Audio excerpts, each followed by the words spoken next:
First off, I know that I really only review Disney films, but being a film student, I would really like to start reviewing more non-Disney films. I want to bring more of who I am to this channel. Okay, I am a pretty big Seth MacFarlane fan. I watch Family Guy, I watch American Dad. I love Family Guy and American Dad, and it's almost kind of strange that I do, because typically these types of films and humor are not for me. I have never really been a big comedy person. I'm more into drama. However, I am someone that cannot laugh to a comedy, but I can enjoy and love the film for what it is without just looking on the comedy side of it. A Million Ways to Die in the West is written by Seth MacFarlane, Alex Sulkin, Wesley Wild, and it is directed by Seth MacFarlane. This film is set in Arizona of the Old West in 1882, and it follows pessimistic,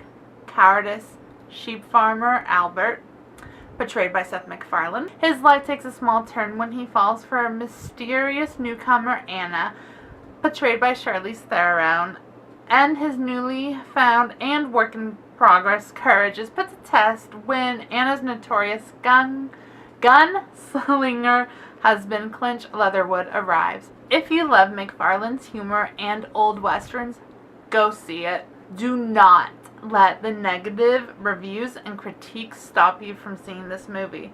Everyone has their own sense of humor. The worst and probably most controversial joke in this film is one that is hinted towards racism at the county fair scene. However, the end credit scene, there is a Jamie Foxx cameo that kind of does make up for making that racist joke in the beginning. So I think with the end credit scene, it kind of does give it more of a balance and tries to lighten it and make that earlier joke at the fair come across as a joke. And the most grotesque scene had something to do with Neil Patrick Harris and hats.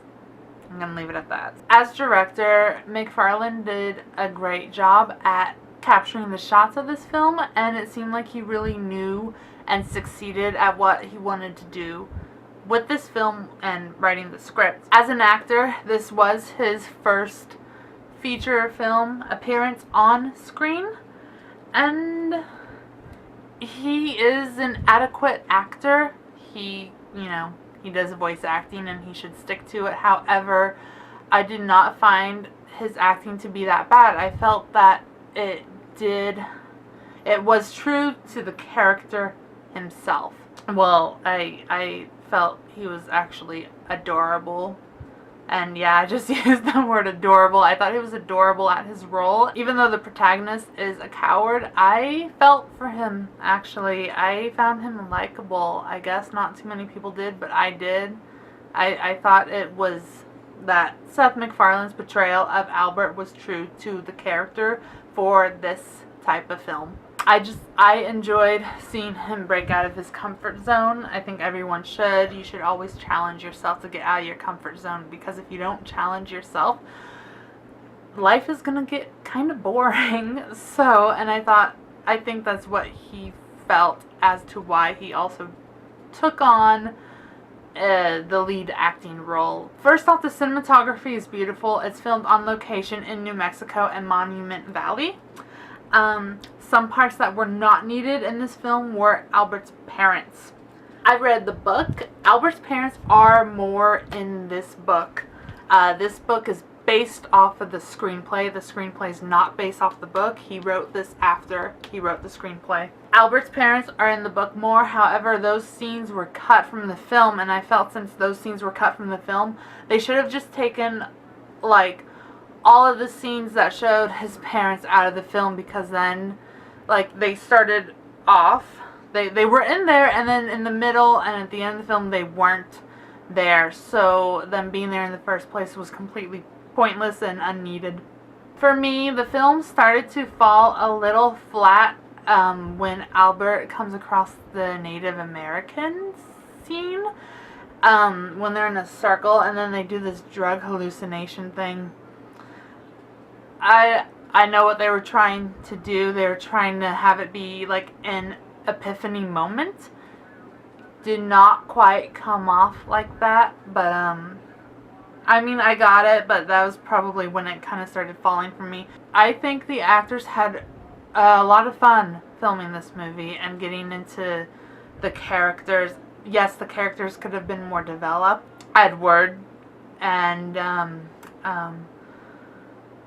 Edward's girlfriend, played by Sarah Silverman, blanking out on her name. But I really liked the idea of what they're going for about a coward, the non-cowboy type character being put into this Western setting. And the best part of the film were the one-liners, the cameos, and the homages to the old Westerns. And if you're not really an old Western fan, then they're gonna go right over your head.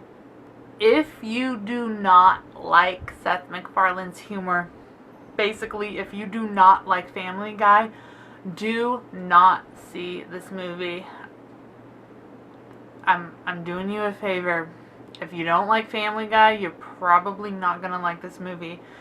I'm not saying if you do like Family Guy that you'll like this movie, but I think what you're getting, what I'm trying to say, that if you're not used to the humor always seen in Family Guy, then you're just not going to be able to handle the humor that's in this movie. But if you want to laugh and you can come in with an open mind and no expectations, then maybe this movie's for you. Thought it was going to be more gross, that they were only showing all the funny parts in the previews, and I was wrong. I really liked this film.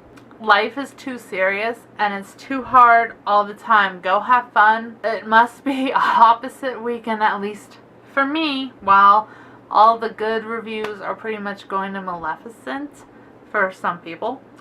I'm giving A Million Ways to Die in the West 4 out of 5.